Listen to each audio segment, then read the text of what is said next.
2 years ago on a black bear hunt in British Columbia, I met outfitter Paul Treppis. I've met my fair share of outfitters and guides, but I've never met anyone quite like Paul Treppis. Paul has been hunting and trapping his whole life. As a teenager, he ran trap lines alone in the remote backcountry year after year. Paul's trapping background has enabled him to work closely with the Ministry of Environment, radio collaring wolves.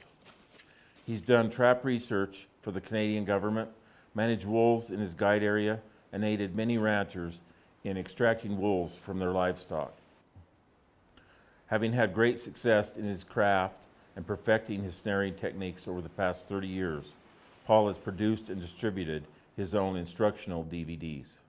I kind of break it down into a couple The different DVDs sections. and Paul's hand-on instruction have enabled many guides, outfitters, ranchers, and sportsmen to have the tools to properly manage predators worldwide. Paul invited me to return to British Columbia during his first season so I could see firsthand the impact one person can make. It's really critical that people understand that in order for guide outfitters to operate, we have to have really healthy populations of ungulates. And that's also very beneficial for resident hunters, for First Nation hunters, for tourism, for people who enjoy wildlife viewing.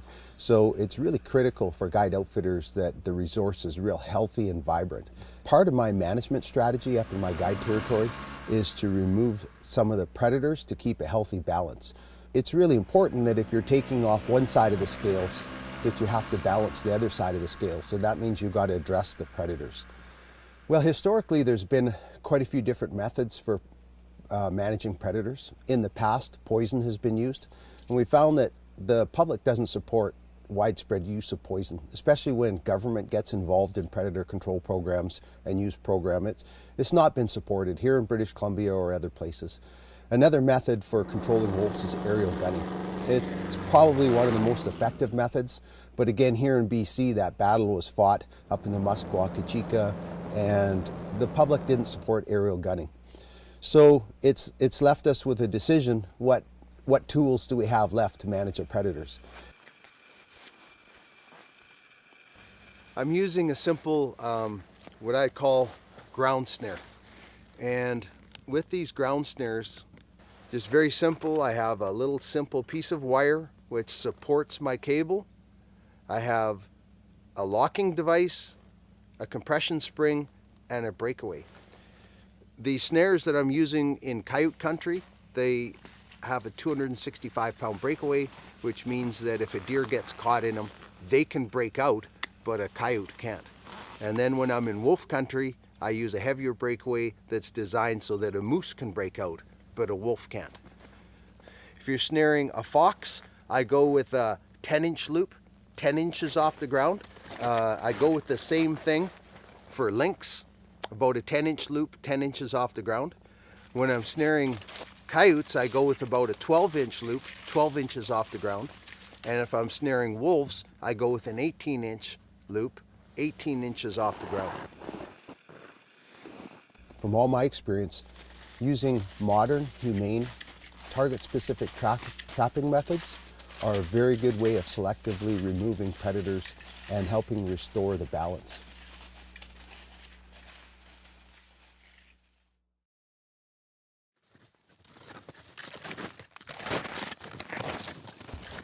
Well, this is the conclusion of our first day here on the Trapline Adventure with Inzana Outfitters. And our total take today was 16 coyotes, 2 cross fox, and 2 silver fox. Not a bad day, Paul. Yeah, it was a good day. We had a real nice cold snap, and that cold weather really drives the coyotes to the bait piles. And the areas we were working today was around ranches, and I'm working pretty close with the ranchers to do a predator reduction around ranches. And that has 2 benefits. Number one is the ranchers like to see a reduction of predators going into their calving season in the spring. And number 2, it's also really beneficial for the elk and the deer. Everywhere where they've done studies with deer and antelope, they found that the coyotes can kill up to 80% of those young fawns on their calving grounds. So anywhere where you can have a trapper operating and reducing the predators like this is very, very beneficial for the livestock and for the wildlife.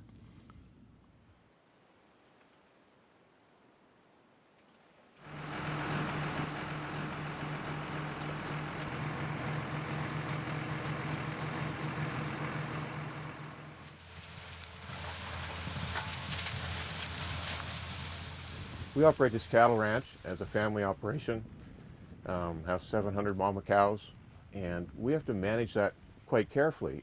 Ranching, not unlike all businesses, has to be managed. And we've had some recent real management challenges with predators. This last summer, for example, the predators came here, wolves particularly, and took out 40, count them, 40 of our calves. Actually, they were the brothers and sisters of these calves you see right here. There's a pen of heifers right here that survived the wolf pack, but 40 of them. And it's just been devastating, not only to ourselves, and we are not unlike many other producers across this area and across the province of British Columbia who've just had a real challenge with the wolf predator. So with 40 calves missing, that's just a huge number. To give you some idea of what that equals to, though, calves this last fall, these calves went and they were taken out by the wolves between June and September, probably more July to September.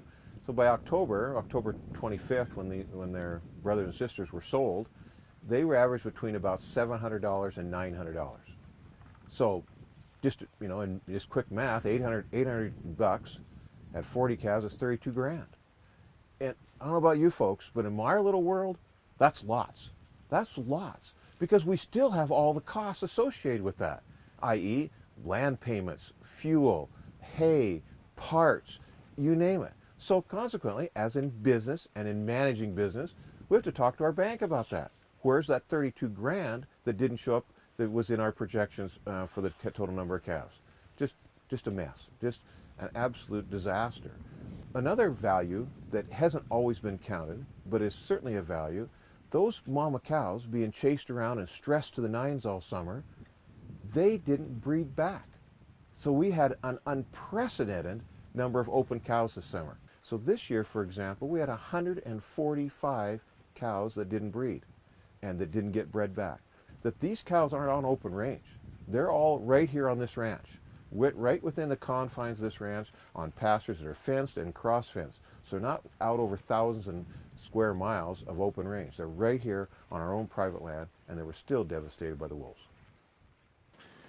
So then we have this wolf problem, this huge problem, and and my training is we got to be solution orientated as opposed to being problem orientated.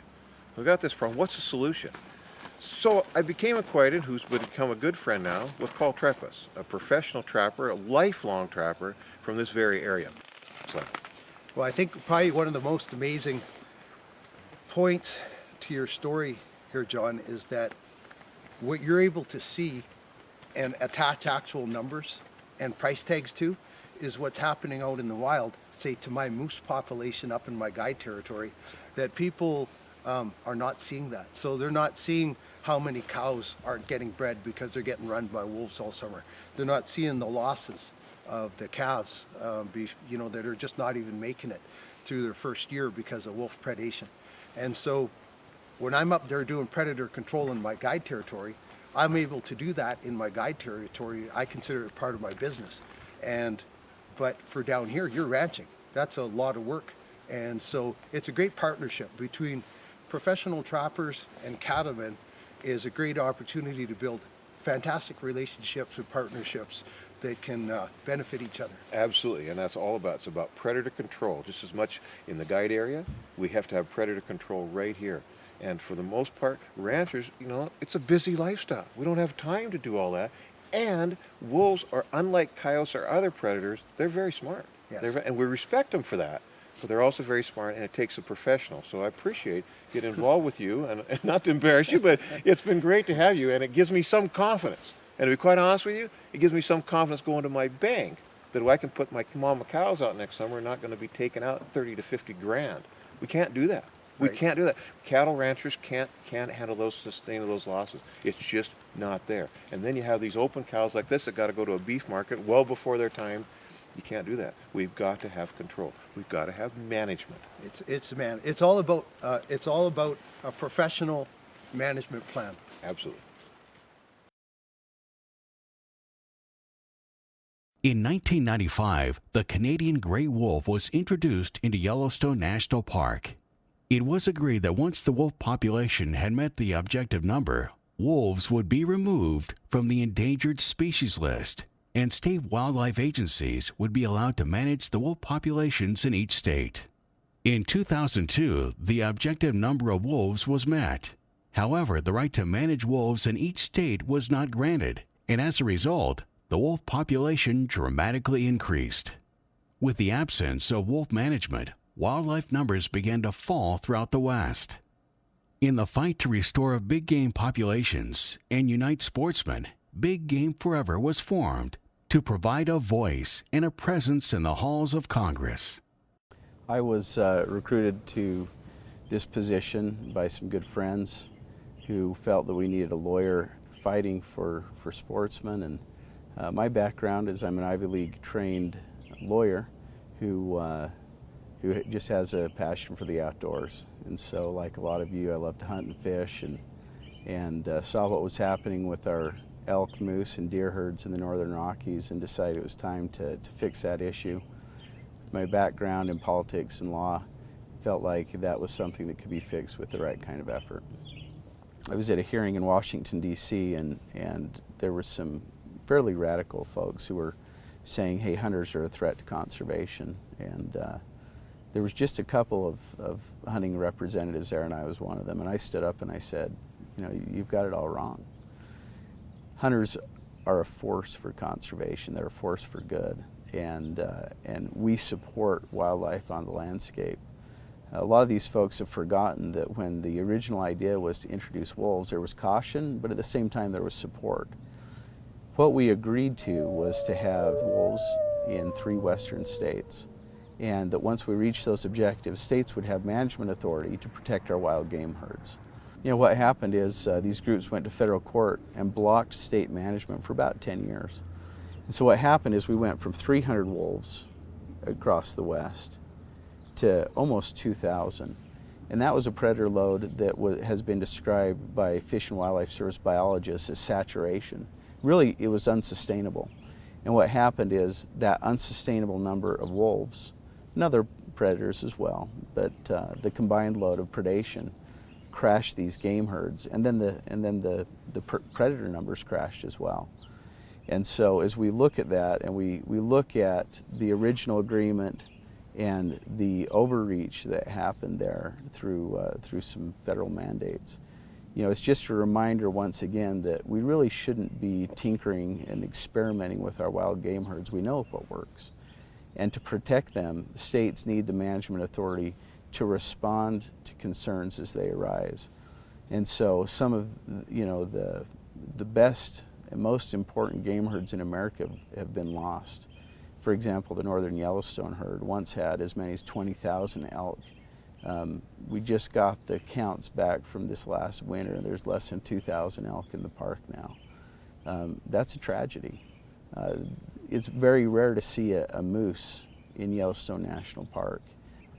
In Jackson, Wyoming, there's about 600 tags to go and harvest a Shiras moose. It was one of the great Shiras moose areas in all of the world. And they even had a Jackson Moose Viewing Festival. Well, the festival's canceled, there's no tags, the area's been closed because of the lack of moose. And that's a result of predation. It's been well documented.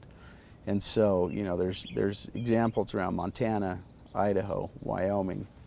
The good news is we have enough game left that we can restore these areas through aggressive management efforts and with a real focus on restoration. It's time to bring back what we've lost, and it's not too late. There are opportunities to restore these areas. In some places it's going to be tough. Shiras moose take a heavy toll, and to restore that, you've got to remove that predation load. Here's another important factor that we need to consider. these powerful special interest groups are now advocating for relisting of the wolf and to push wolf populations into other states like Texas, Utah, Colorado, California, Oregon, Washington. They want to see this loss of game spread. I don't understand that, and I think a lot of us don't. The way to fix that is to make sure that states have management authority. In December of 2014, there will be a nationwide delisting of the western gray wolf. And this is a huge development for protecting the future of conservation. Go to biggameforever.org and sign the petition in support of that nationwide delisting. When states have management authority, good things happen. When states don't have that authority, we've seen what's happened. And so, we just encourage everybody that day is coming very soon where what we've been working toward will be accomplished. We need to make sure that we see it through to the end, though. And the way that happens is for each one of us to add our voice to sound conservation principles. To book your trapline adventure in British Columbia or to order DVDs, give Paul a call at 250-964-2257 or go online at InzanaOutfitters.com.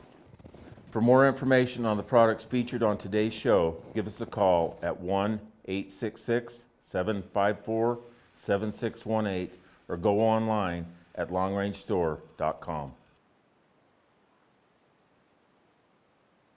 It's been a true honor to participate in the management of Paul's guide area this week. Our time and efforts have been well rewarded.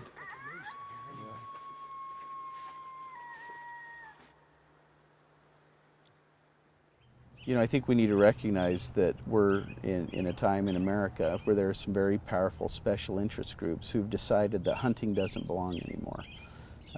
They don't really understand the vision of it or how it works for wildlife. And they are working every day to undermine our rights as hunters and to remove hunting out of the equation, and without really considering what the full impacts of that would be to wildlife. So as hunters, we need to continue to play that role of conservationist, not just by going out in the field and participating in wild game management and hunting and these passions that we love, but just as importantly by adding our voice to support leaders in Congress and in our states who understand the important role that we play.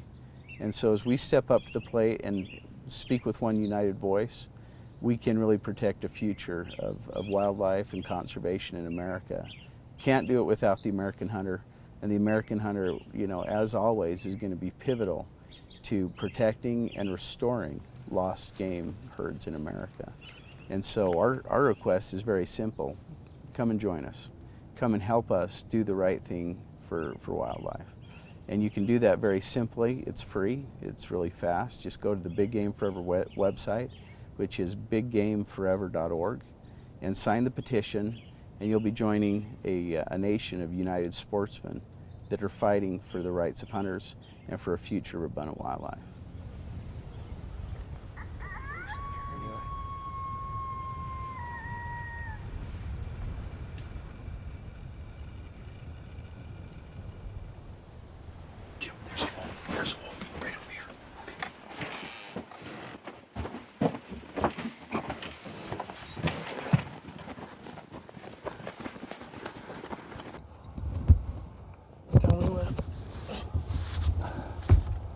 Go for it.